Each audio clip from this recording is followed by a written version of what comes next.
जय राधा माधव कुंज बिहारी।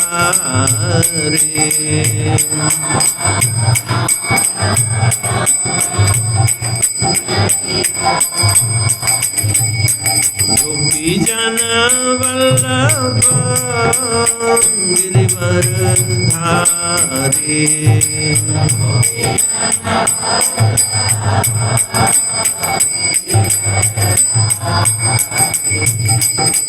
गोपी जन वल्लभ गिरिवर धारी।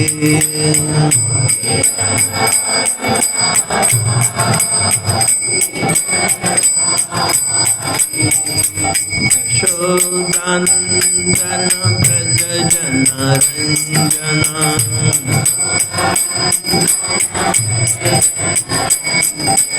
यशोदानंदन व्रज जन रंजना।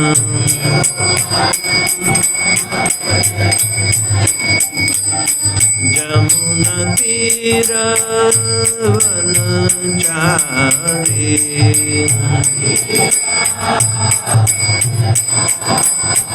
जमुना तीर वनचारी।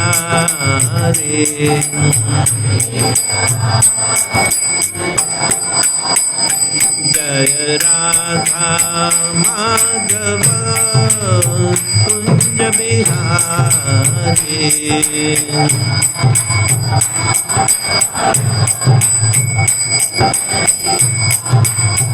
जय राधा माधव कुंज बिहारी।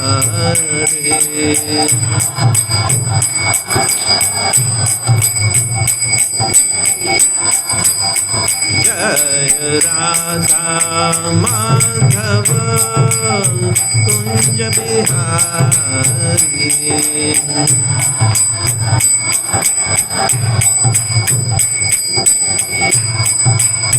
जय राधा माधव कुंज बिहारी।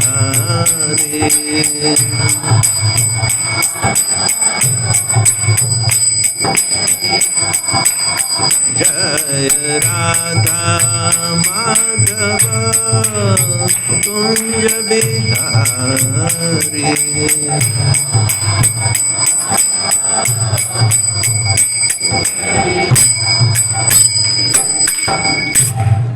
जय ओम श्रीपाद परमहंस परिव्रजकाचार्य अष्टोत्तर शत शिशिमद इस डिवाइन ग्रेस लभ चरणारविंद भक्तिवेदांत स्वामी जगत गुरु श्रील प्रभुपाद की जय। इस्कॉन बेबड़ी फाउंडर आचार्य जगत गुरु श्रील प्रभुपाद की जय। जय ओम विष्णुपाद परमहंस परिव्रजकाचार्य अष्टोत्तर शत शिशिमद इस डिवाइन ग्रेस भक्ति सिद्धांत सरस्वती ठाकुर महाराज श्रील प्रभुपाद की जय। अनंत कोटि वैष्णव वृंद की जय। नामाचार्य श्रील हरिदास ठाकुर की जय। प्रेम से कहो श्री कृष्ण चैतन्य प्रभु नित्यानंद श्री अद्वैत गदाधर श्रीवासादि गौर भक्त वृंद की जय। श्री श्री राधा कृष्ण गोप गोपीनाथ श्याम कुंड राधा कुंड गिरि गोवर्धन की जय। ब्रज में वृंदावन धाम की जय। नवद्वीप मायापुर धाम की जय। गंगा माई की जय। जमुना माई की जय। भक्ति देवी की जय। तुलसी महारानी की जय। समावित भक्त वृंद की जय। निताय गौर Premanand. All glories to assembled devotees, all glories to assembled devotees, all glories to assembled devotees, glories to Shri Shri Guru and Shri Gauranga.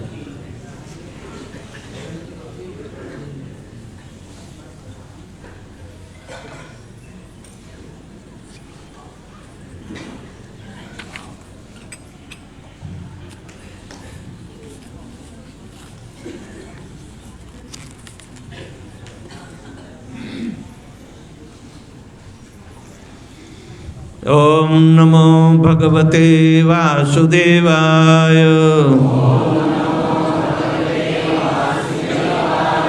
ओम नमो भगवते वासुदेवाय। ओम नमो भगवते वासुदेवाय।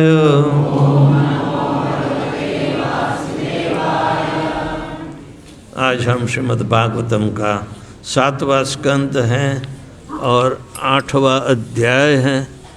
श्लोक संख्या 49 और 50।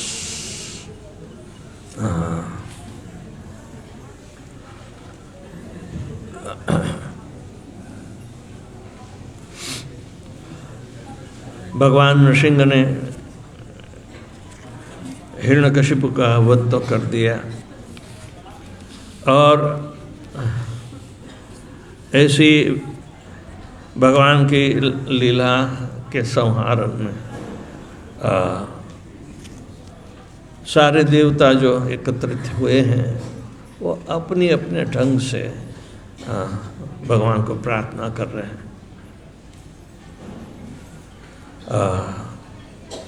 यहाँ प्रजापतियों का टर्न आया है। सभी एक एक प्रार्थना, लेकिन सारी प्रार्थना में अलग अलग भाव हैं, वो देखना है। और 50वें श्लोक में श्री गंधर्वा ऊँचू भी आएगा। जो भी है, श्री प्रजापत्य ऊचु प्रजेशा वयम ते परेशाम अभिसृष्टा न येन प्रजा वै सृजामो निषिद्धा स एष त्वया भिन्न वक्षः नु शेते जगदमंगलम सत्वमूर्ते अवतारः श्री प्रजापत्य ऊचुः प्रजेशां वयं ते परिषा विसृष्टा न येन प्रजा वै सृजामो निषिद्धः स एष त्वया भिन्नवक्षानुशेते जगदमंगलम सत्वमूर्ते अवतारः श्री प्रजापतये ऊचुः प्रजेशां वयं ते परिषा विसृष्टा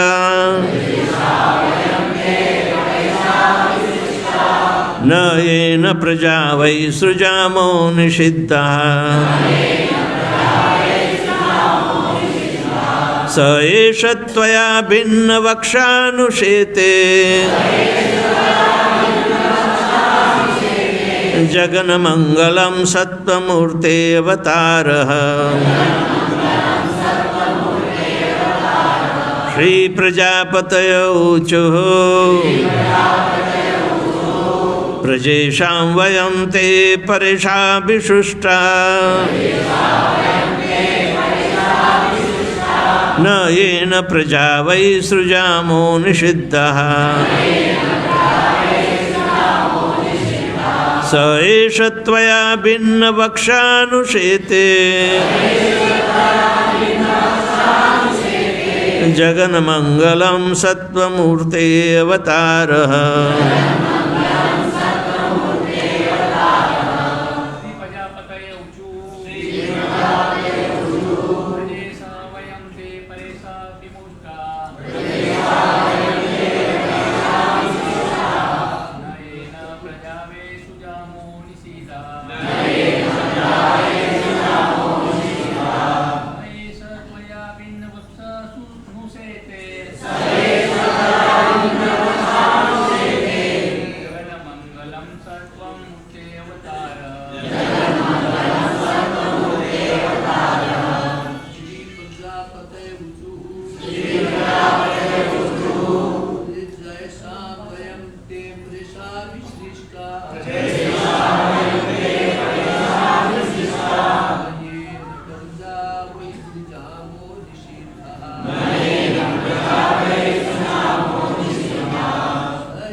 माता जी।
श्री प्रजापति ऊचु।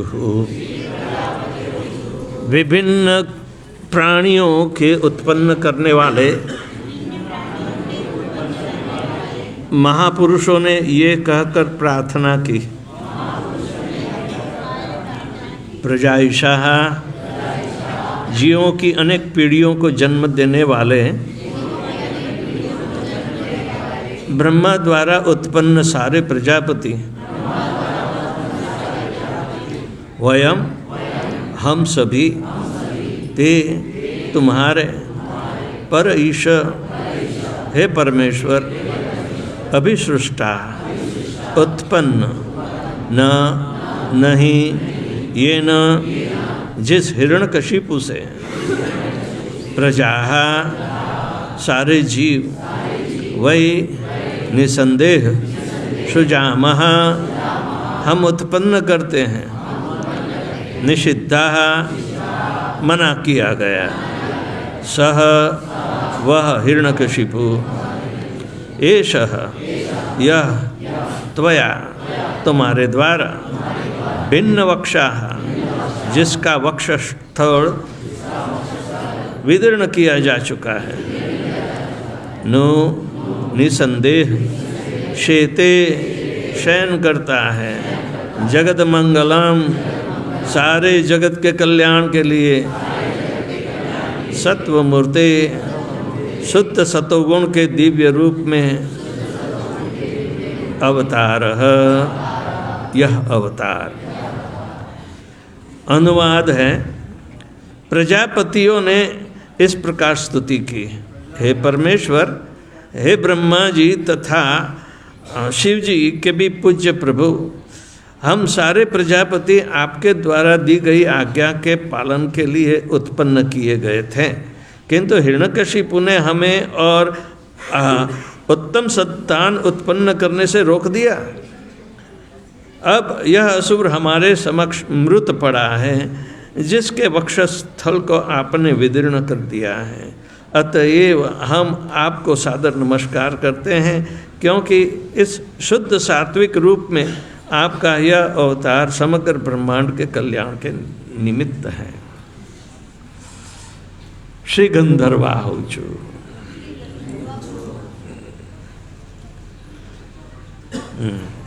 वयम विभूति नटनाट्य गायका येनात्म सादीर्य बलौ औजसा कृतः स एष नीतो भवता दशामिमां किम उत्पुत्तस्थस्त कुशलाय कल्पते।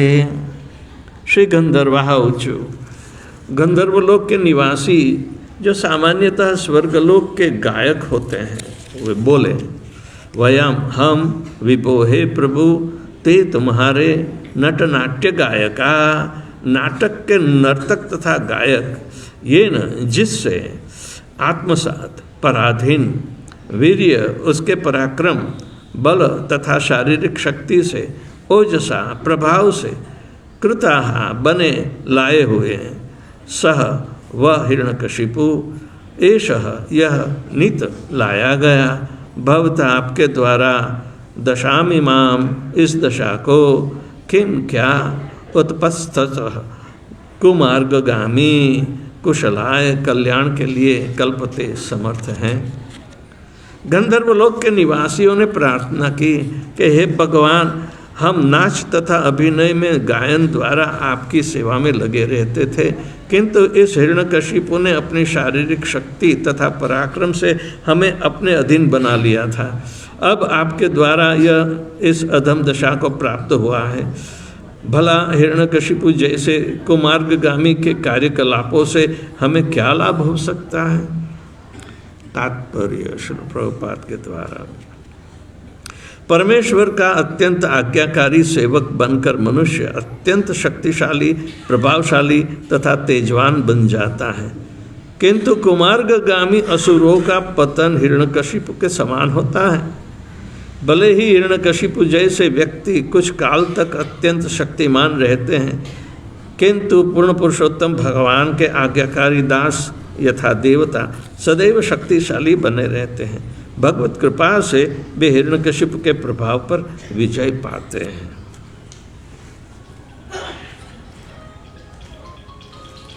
ओम अज्ञानतिमिरान्धस्य ज्ञानाञ्जनशलाकया चक्षुरुन्मीलितं येन तस्मै श्रीगुरुवे नमः। श्रीचैतन्यमनोभीष्टं स्थापितं येन भूतले स्वयं रूप कदा मह्यं ददाति स्वपदान्तिकां।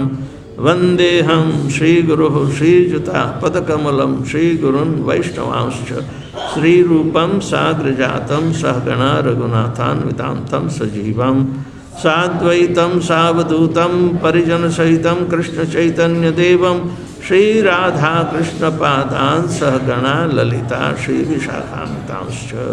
हे कृष्ण करुणा सिन्धु दीनबन्धु जगत्पते गोपेश गोपिकाकान्त राधाकान्त नमोस्तुते। तप्त कांचन गौरांगी राधे वृंदावनेश्वरी वृषभानुसुते देवी प्रणमामि हरिप्रिये। वाञ्छाकल्पतरुभ्यश्च कृपा सिन्धुभ्य एव च पतितानां पावनेभ्यो वैष्णवेभ्यो नमो नमः। नमः ओं विष्णुपादाय कृष्णपृष्ठाय भूतले श्रीमते भक्तिवेदांत स्वामिन्निति नामिने। नमस्ते सारस्वते देवे गौरवाणी प्रचारिणे निर्विशेष शून्यवादी पाश्चात्य देशतारिणे। जय श्री कृष्ण चैतन्य प्रभु नित्यानंद श्री अद्वैत गदाधर श्रीवासादि गौर भक्त वृंद। हरे कृष्णा कृष्णा कृष्णा हरे हरे, हरे राम राम राम हरे हरे। श्री गंधर्वावचु वयम विभूते नटनाट्य गायका।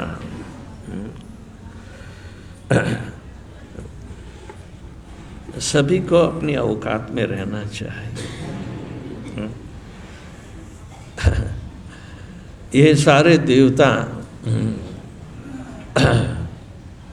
अपने अपने कर्तव्य परायण हैं।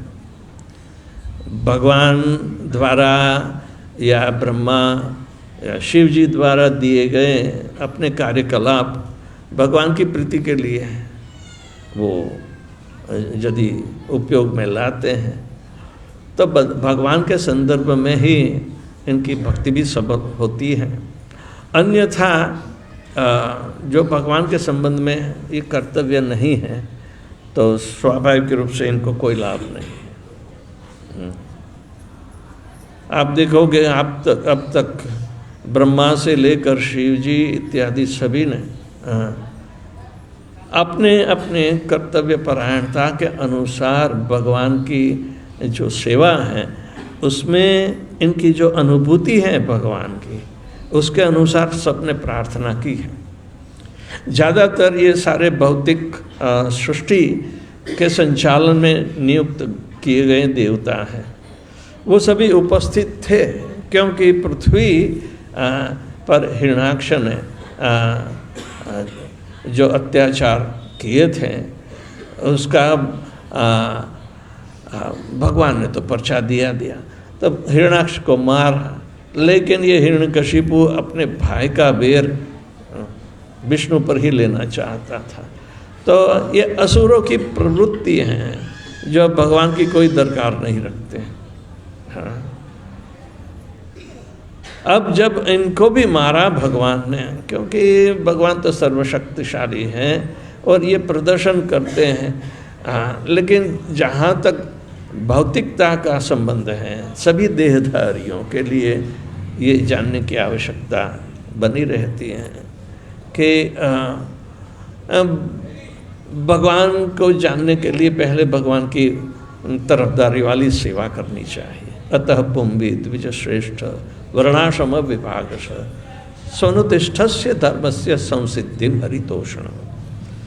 यदि हमें कराए पर यदि भगवान की प्रसन्नता जब भी पैदा नहीं होती तो सारा जीवन का महत्व चला जाता है।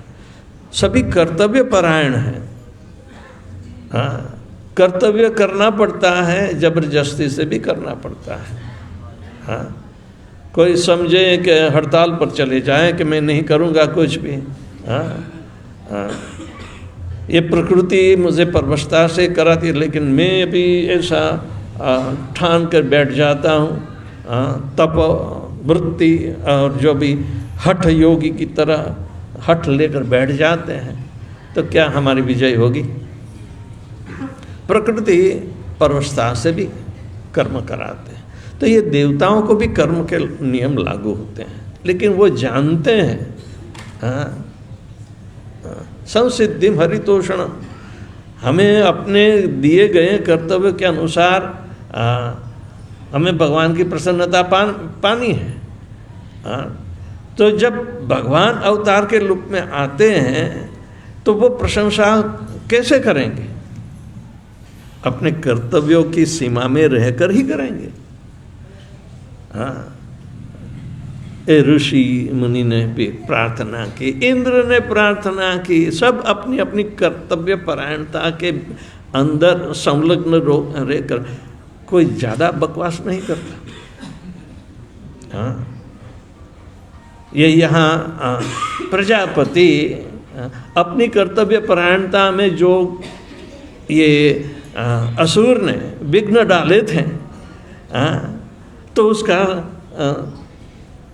हाँ मूल कारण भगवान थैंक यू वेरी मच, आपने हमारी कर्तव्य परायणता बचा ली। हाँ, आपने हमें फिर से मौका दिया कि हमें जिस कर्तव्य के लिए नियुक्त किया गया है वो हम सफल करें। हाँ, इसी तरह गंधर्व भी बोलते हैं, उनका तो नाच गाना सब ठीक है। हाँ, तो सभी ये आधुनिक समाज में भी नाचने गाने वाले हैं, लेकिन वो गंधर्व नहीं कहलाते। वो तो अपनी कमाई के लिए करते होंगे, इसमें भगवान का सरोकार देखते ही नहीं होंगे।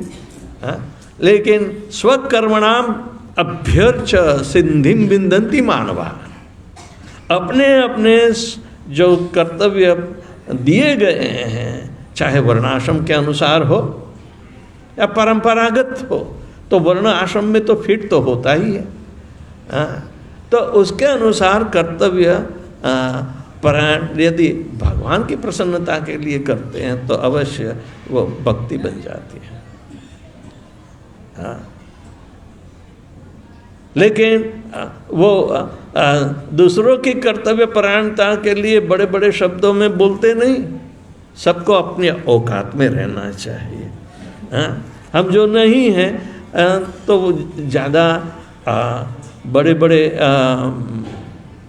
पंडिताई पूर्वक वेदों की रचना कंठस्थ करके भी क्यों बोले, यदि हमें कोई अनुभूति ही नहीं है तो है ना। तो ये समझना है। हाँ, ये बहुत बड़ी बातें हैं। ये सब अपनी अपनी औकात में रहें और भगवत परायण बन सकते हैं। हमें दूसरों का मिथ्या अनुकरण करने की आवश्यकता नहीं है, लेकिन हम कौन हैं वो तो जाने, तब तो ही तो भगवान को जान पाएंगे। जब भगवान अवतार लेकर आते हैं और भगवान अति पराक्रम बताते हैं। तो सारे देवता सहमत तो होते हैं कि ये भगवान के अवतार हैं, लेकिन इनकी सराहना कैसे करें? सराहना करने के लिए तो इन लोगों के पास जो अनुभूति का जो मर्यादा वाला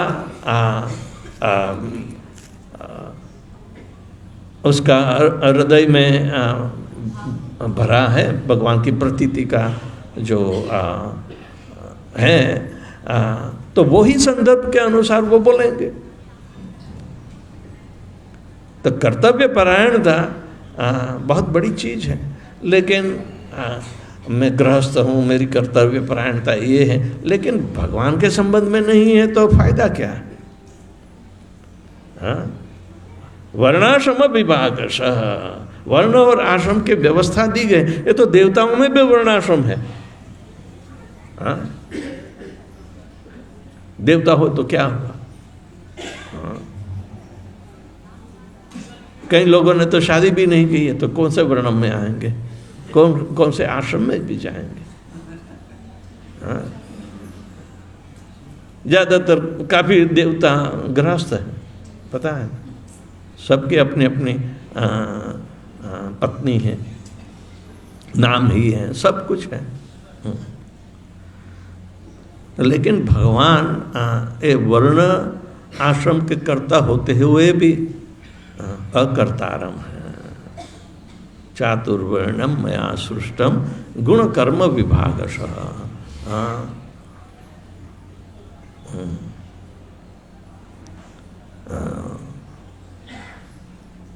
भगवान कहते मैं अकर्ता हूँ।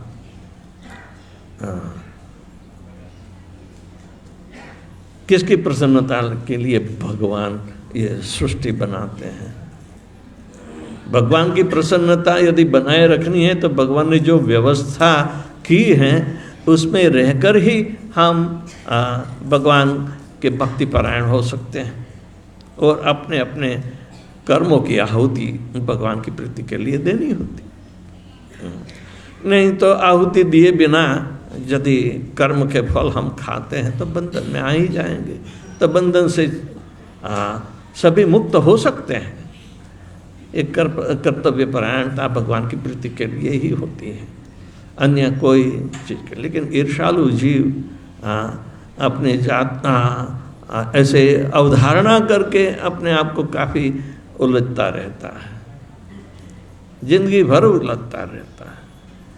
तो हमें इन देवताओं जो भी भौतिक प्रकृति में ब्रह्मा जी द्वारा पैदा किए हैं वो जानते हैं सभी कि अपनी अपनी औकात क्या है, हमारी कर्तव्य परता कौन से डिपार्टमेंट में है बनी रहेंगी, वो सब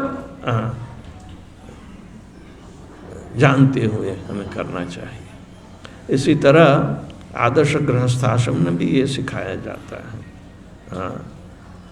लेकिन कर्तव्य परायणता भगवान की प्रीति के लिए होती है तो अवश्य विरक्ति पैदा होगी। यदि विरक्ति पैदा नहीं है तो उलझे रहते हैं। और ये जिम्मेदारी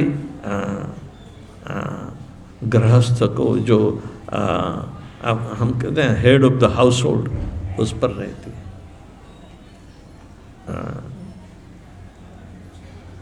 जो आश्रित होते हैं तो वो कभी head of the household नहीं बनते।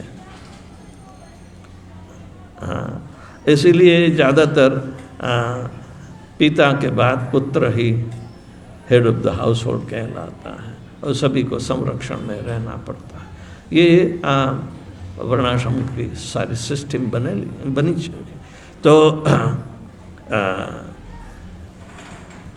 परमेश्वर का अत्यंत आज्ञाकारी सेवक बनकर मनुष्य अत्यंत शक्तिशाली, प्रभावशाली तथा तेजवान बन जाता है। सिर्फ आज्ञाकारी भक्त बनना है।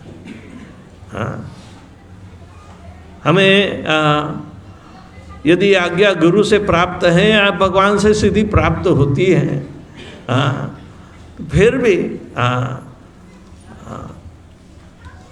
ये जो सामाजिक व्यवस्था है उसमें तो आज्ञा हमें मिलती नहीं। लेकिन शास्त्र में ही जो आज्ञा मिलती है तो वो आज्ञाकारी सेवक एक छोटे से घर में भी गृहस्थाश्रम की व्यवस्था बन सकती है। आज्ञाकारी सेवक बनना है कि भगवान के दिए गए मार्ग पर हमें चलना है, सारा व्यवहार करना है और सभी आश्रित जीवों का पालन भी करना है, लेकिन हमें विरक्त रहना। ज़्यादातर सब लपेटे ही जाते हैं तो कीचड़ उछलता है, आकस्मिक तो नहीं उछलता है, यदि सावधान नहीं है तो उछलेगा। तो जहाँ सावधानी रखनी होती है तो ज़्यादा लोग अज्ञानता के वश सावधान नहीं रहते हैं, तो क्या इन लोगों का कुदरती उसकी रक्षा हो जाएगी? नहीं। तो आदर्श समाज में तो यही एक भावना बनाई रखनी चाहिए कि संसिद्धिम हरितोषणम, सब प्रकार की सिद्धि भगवान के संतोष में ही है, लेकिन अपने अपने करे कराए ऊपर जब भगवान की प्रसन्नता नहीं है तो श्रम एव ही केवलम। हम गधे जैसे श्रम करते रहते हैं जिसकी कोई उपज नहीं। धर्मस्वनुतिष्ठस्य पुंसाम,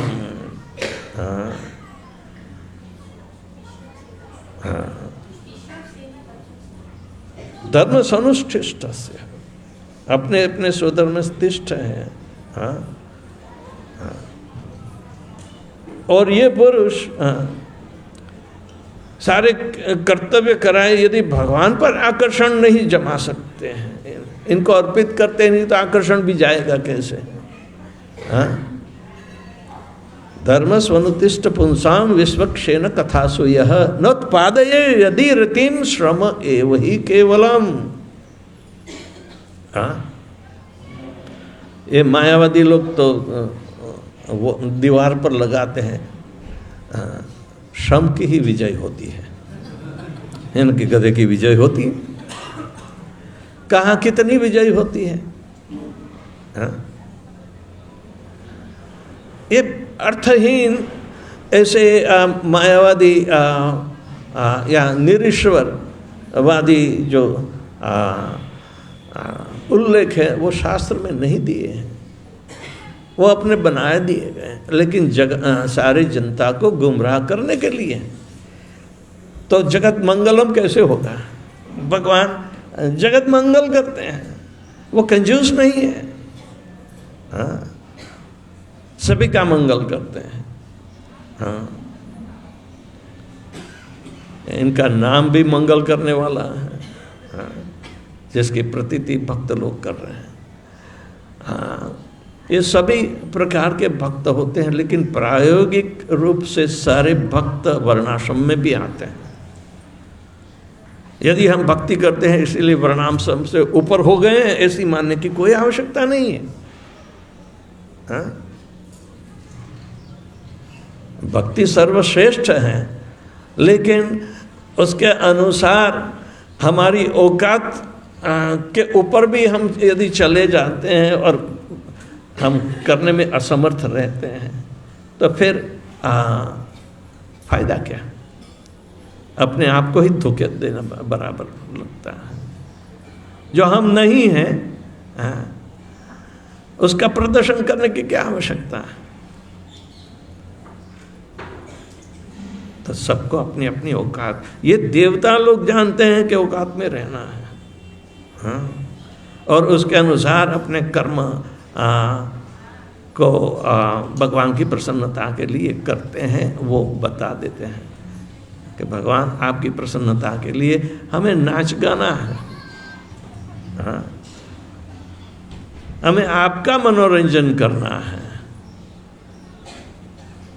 आदि बरहण को श्राप मिला और इंद्र ने ही दिया था। कह रहे ये सभा में तो भगवान के गुणगान होते हैं, तो यहाँ मस्ती से औरतों के साथ क्या कर रहा है? जा बन जा। तो निर्धन एक निराधार बच्चा बन जाए। तो नारद मुनि को श्राप मिला था आदि बरहण उसका पहला गंधर्व के रूप में। हाँ, तो ये गंधर्वा ऊंचू जरा औकात में ही तो बोलते हैं ना, ज़्यादातर बोलते नहीं ना। तो हमें भी अपनी औकात में रहकर ही बोलना चाहिए। बहुत लंबी फिलोसॉफी की आवश्यकता नहीं है, जितनी समझ आई उतना दोहराना होता है। जो ना समझ है तो गोल गोल बोलते रहेगा, न समझेगा न समझाएगा। राइट। तो इसी तरह ये सारी प्रार्थना जो है तो भगवान की प्रतीति के अनुसार अपने अपने कर्तव्यों द्वारा होती है। जो भगवान को अर्पित करते हुए अपने कर्तव्यों के फल भगवान मांगते हैं तो वो देना है। इनका उत्थापन नहीं करना चाहिए, यानी कि हटाना नहीं चाहिए।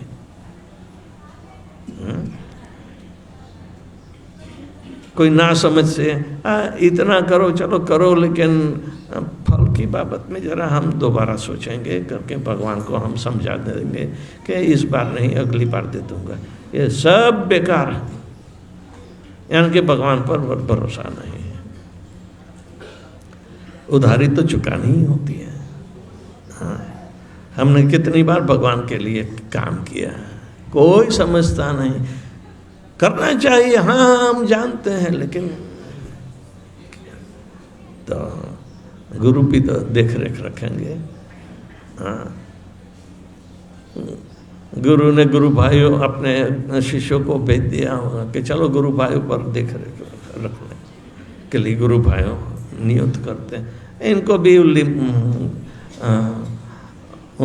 उल्टी शिक्षा देकर या समझावट से बाईपास हो जाते हैं। तो ये आसुरी प्रवृत्ति है। हाँ, असुर लोग जो नहीं हैं उससे ज़्यादा अपने आप को मानते हैं। सभी खुश हो जाते हैं भगवान के सामने। हाँ, चाहे हिरण्याक्ष हो या हिरण्यकशिप। आपने कोई ऐसा उदाहरण देखा है कि इनसे बड़ा चढ़ियाता कौन उदाहरण है? हाँ, हिरण्यकशिप और हिरण्याक्ष से कोई ज़्यादा बेहतर असुरों में कोई है? हाँ, कोई नहीं है। आप देखोगे कि इनके ही 3 अवतारों में हिरण्यकश्यप एंड हिरण्याक्ष दोनों जुड़वे भाई। लेकिन रावण और कुंभकर्ण इतने पावरफुल नहीं दिखाई देते जितने ये लोग हैं। ये तो सृष्टि की आदि में ऐसा बवंडर बना देते हैं। हाँ, तो कितनी शक्ति का प्रदर्शन होगा। हाँ, रावण ने तो चुरा चुरा कर इकट्ठा किया था, कमाई कहाँ कर रही थी। हाँ? और शिशुपाल और दंतवक्र तो फालतू जैसे ही लगते हैं कि इनकी कोई महत्ता नहीं, लेकिन फिर भी असुर है। छोटा असुर बड़ा असुर, क्या फर्क क्या। प्रभुपाद जी कथा करते हैं तो सिकंदर बहुत बड़ा था, तो सब जगह विजय करके आता था। तो किसी एक चोर को भी पकड़ा तो उसके सिपाही उसके पास ले आए। हाँ, चोर काफ़ी अक्लमंदी था। तो उसने कहा आप मुझे शिक्षा दो, उससे पहले ज़रा मैं जो विचार रखता हूँ तो आप उस पर न्याय कर दीजिए। भाई आप में और मेरे में क्या फ़र्क है? आप में और मेरे में क्या फ़र्क है? मैं छोटा चोर हूँ, तुम बड़े चोर हो। अभी शिक्षा कौन बड़ा चोर छोटे चोर को शिक्षा देगा? ये कोई आपको शोभा देगा? चोर तो चोर ही होता है? तो कहने का मतलब है कि चोरों की जमात में कोई बड़ा चोर छोटा चोर, हाँ, सभी एक के अंडर काम करे तो हिरण्यकशिपु जैसा बन जाएगा। हाँ, और भगवान उसका भी तो नाश करने में समर्थ है। हाँ। असुर लोग ही अपनी औकात में नहीं रहते, अपने आप को बड़ा चढ़ाकर दुनिया को बताते हैं। ये सब असुर नहीं तो कौन है? आजकल भारत के इतिहास में भी देखो चल रहा है, वर्तमान में आसुरी प्रवृत्ति कितनी है। हाँ?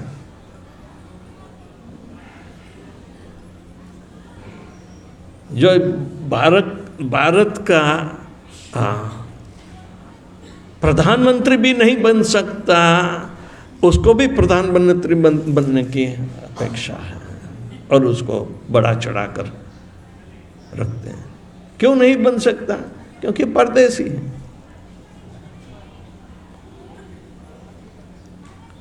फिर भी प्रधानमंत्री बनाने की भावना करते तो कितने असुर होंगे।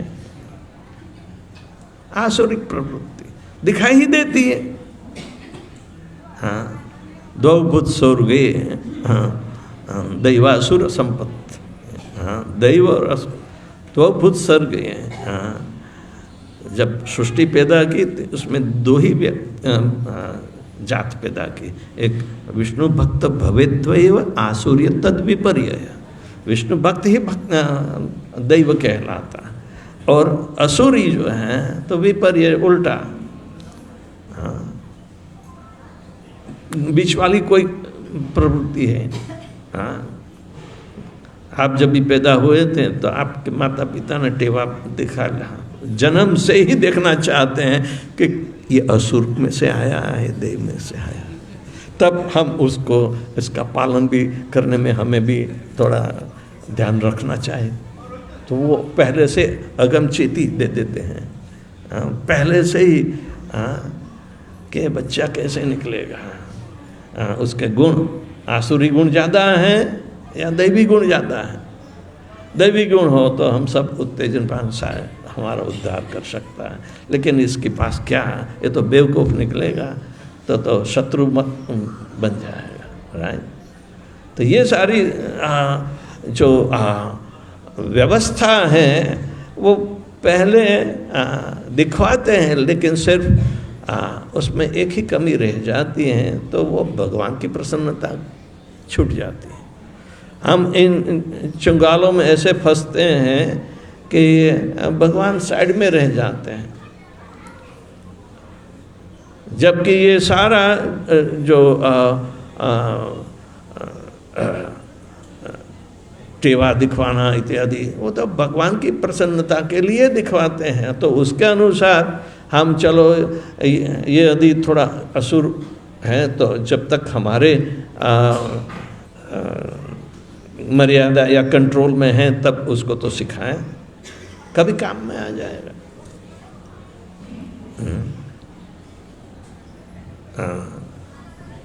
अजामिल से अजामिल की पत्नी थोड़ी सियानी थी, चाहे कैसे भी गंदी हो अपनी अपनी, लेकिन वो थोड़ा जानती थी कि यदि कहा है कि इतनी बूढ़ी उम्र में भी बच्चा पैदा हो रहा है तो उसके कल्याण की भावना देखो। हाँ, नहीं तो हम तो चले जाएंगे, ये तो छोटा का छोटा ही रह जाएगा, कौन देखेगा। तो साधुवन कह दिया कि नारायण राम रखना है, तो कम से कम हाँ नारायण शब्द भी काम में आ जाता है। हाँ, तो ये भगवान की प्रीति जब डायरेक्टली होती है, इनडायरेक्टली प्रत्यक्ष या परोक्ष रूप से भी यदि होती है तो ठीक है। हाँ, भक्तों को थोड़ी धीरज रखनी चाहिए कि यदि कोई जल्दी से समझ नहीं पाता तो इन लोगों में थोड़ी देर लगती है, तो आप उतावली मत करना, आप उसमें सहृदयी बनना, क्योंकि हमारी तो भावना सभी को भगवान का भक्त बनाने की है। तो इतनी धैर्यता भी भगवान की प्रीति के लिए हमें करनी पड़ती है। तो इन श्लोकों में आप देखोगे कि भगवान की प्रशस्ति देवता लोग और या उच्च वर्ण के या ऊर्ध्वगामी जो लोग हैं पृथ्वी से ऊपर, ये सभी प्रार्थना करते हैं। प्रजापति भी आए गए, गंधर्व भी आ गए, बाद में चारण आएंगे कल, और उसके बाद यक्ष भी आएंगे। राक्षस नहीं आएंगे, यक्ष बीच में है। और किम पुरुष भी आएंगे, वही तालिक। तो वो तो काफ़ी भयानक होते हैं, लेकिन किन्नर भी आएंगे थाईलैंड से।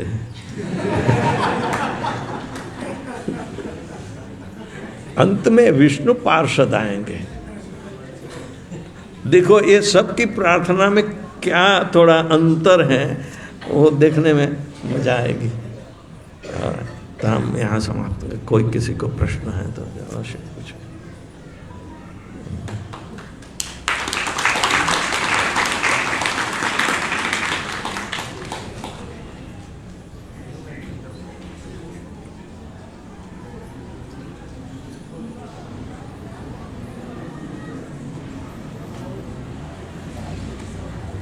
कोई प्रश्न है?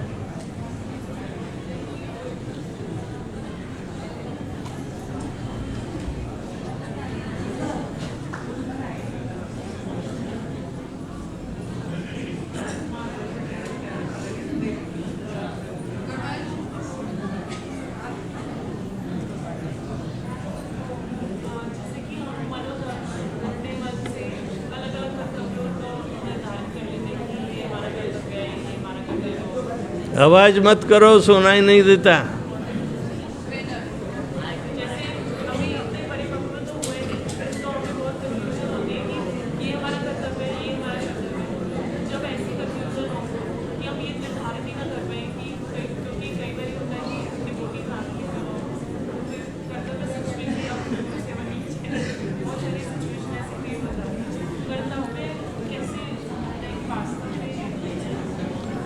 धार्मिक रहना अध्यात्म का विकास करने के लिए है। धार्मिकता के पीछे धर्म क्या है वो ही तो समझना है। वो धर्म आध्यात्मिक होता है, भौतिक धर्म नहीं होता है। मनुष्य भौतिक धर्म बना देते हैं, हाँ, लेकिन धर्मम तो साक्षात भगवत प्रणीतम। और भगवान जो आध्यात्मिक स्तर पे हैं, तो भगवान के वचन भी आध्यात्मिक स्तर पे हैं और हर एक आत्मा को छूता है। तब धर्म स्वनुष्ठाम विश्वक्षेण कथा सुय। धर्म में स्वनुशिष्ट रहना है, धार्मिकता में नहीं, धर्म में। वही धर्म की रक्षा करने से धर्म हमारी रक्षा करता है।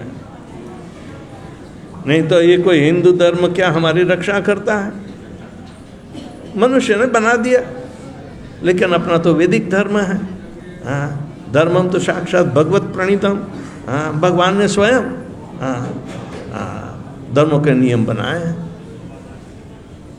तो इसका पालन करते करते भगवान की प्रीति प्राप्त करने का हेतु है, अन्यथा कोई धर्म का पालन की आवश्यकता ही नहीं। वो तो धर्म का रूपांतर है जो धर्म के साथ निस्बत नहीं रखता, या मूल हेतु के साथ निस्बत नहीं रखता। ये सब रूपांतर बन जाता। हाँ, तो हमें इसीलिए तो गुरु की आवश्यकता होती है कि जो धर्म तत्व समझाए। हाँ, परम सत्य की पहचान के लिए ही तो हमें गुरु की आवश्यकता होती है, अन्यथा नहीं। कोई रीति रिवाज पालने के लिए गुरु की आवश्यकता कहाँ बताई गई है?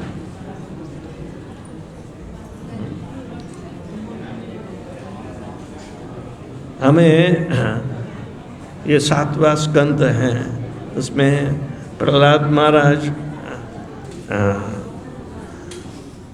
की रक्षा के लिए भगवान उपस्थित हुए नृसिंह भगवान के रूप में।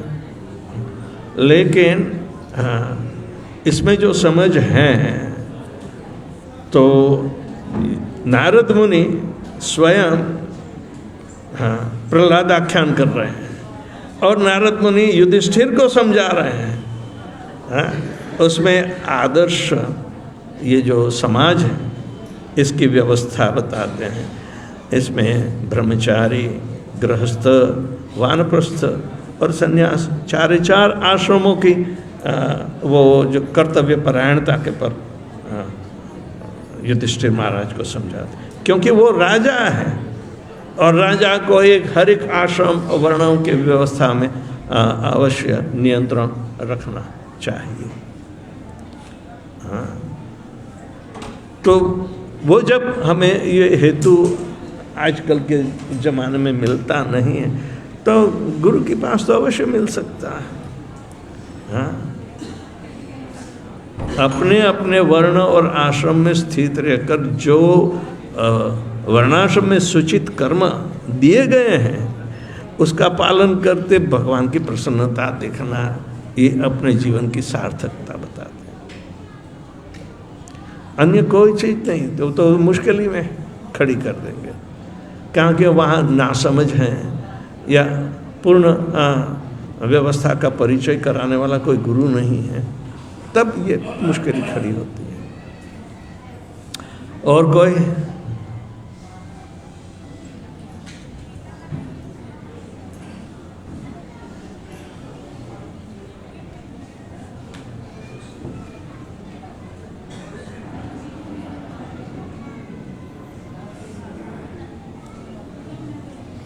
श्रील प्रभुपाद की जय।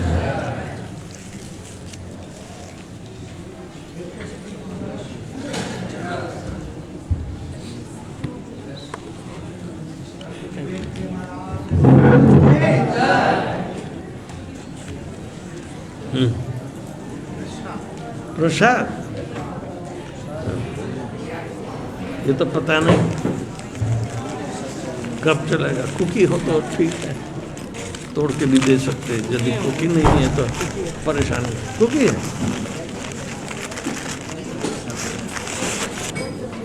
हाँ हाँ भारी है।